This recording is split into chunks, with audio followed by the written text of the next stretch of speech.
मैं इनको शुभकामनाएं देता हूं और उम्मीद करता हूं कि 9 तारीख को मैं इन्हें बधाई भी दूंगा।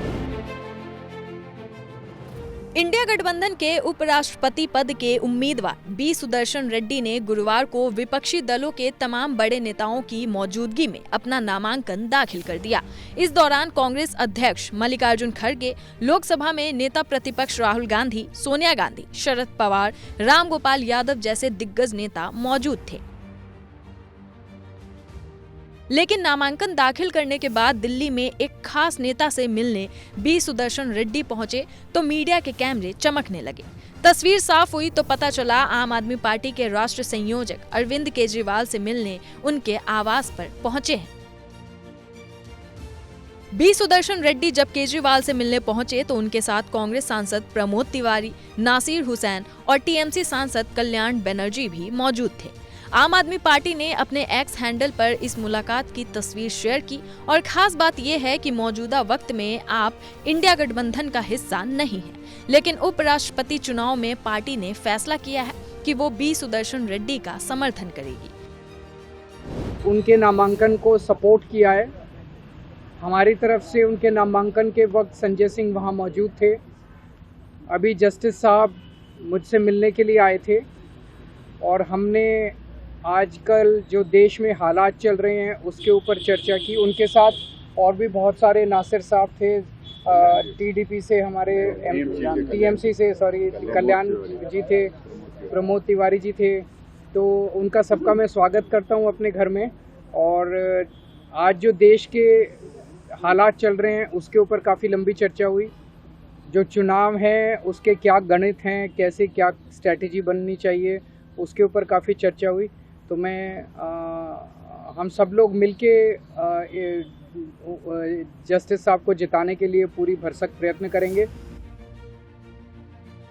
बी सुदर्शन रेड्डी से मुलाकात के बाद केजरीवाल ने मीडिया के कैमरे के सामने एक खास बात ये कही कि उपराष्ट्रपति के चुनाव में चूंकि पार्टियों की तरफ से कोई व्हिप नहीं जारी होता है, इसलिए उन्होंने सत्ताधारी दल के सांसदों ने भी देश की खातिर बी सुदर्शन रेड्डी को जिताने की अपील कर डाली।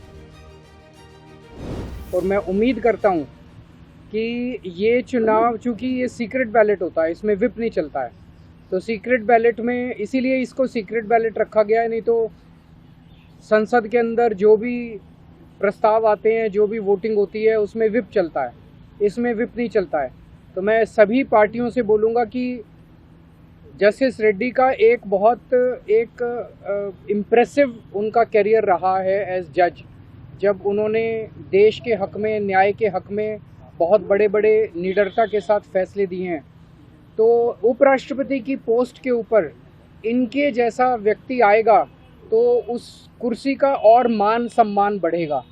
तो मैं तो सभी को बोलूँगा कि ये कोई पक्ष या विपक्ष के कैंडिडेट नहीं है, ये सबके कैंडिडेट हैं, ये देश के कैंडिडेट हैं।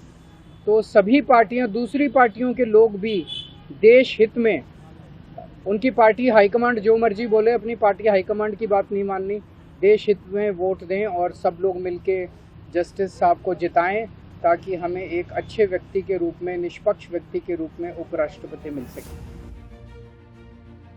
अरविंद केजरीवाल ने तो इससे भी आगे बढ़ते हुए बी सुदर्शन रेड्डी की जीत का ये कहते हुए दावा कर दिया है कि 9 सितंबर को जब उपराष्ट्रपति चुनाव के नतीजे आएंगे तब भी मैं इन्हें बधाई दूंगा। मैं इनको शुभकामनाएं देता हूं और उम्मीद करता हूं कि 9 तारीख को मैं इन्हें बधाई भी दूंगा। बहुत बहुत शुक्रिया। देश में होने जा रहे उपराष्ट्रपति चुनाव के लिए सत्ता पक्ष की ओर से राधाकृष्णन और विपक्ष की ओर से बी सुदर्शन रेड्डी चुनावी मैदान में हैं। 21 अगस्त यानी आज नामांकन का अंतिम दिन था। 25 अगस्त तक वापसी की तारीख है और 9 सितंबर को चुनाव होंगे, उसी दिन नतीजे भी आ जाएंगे।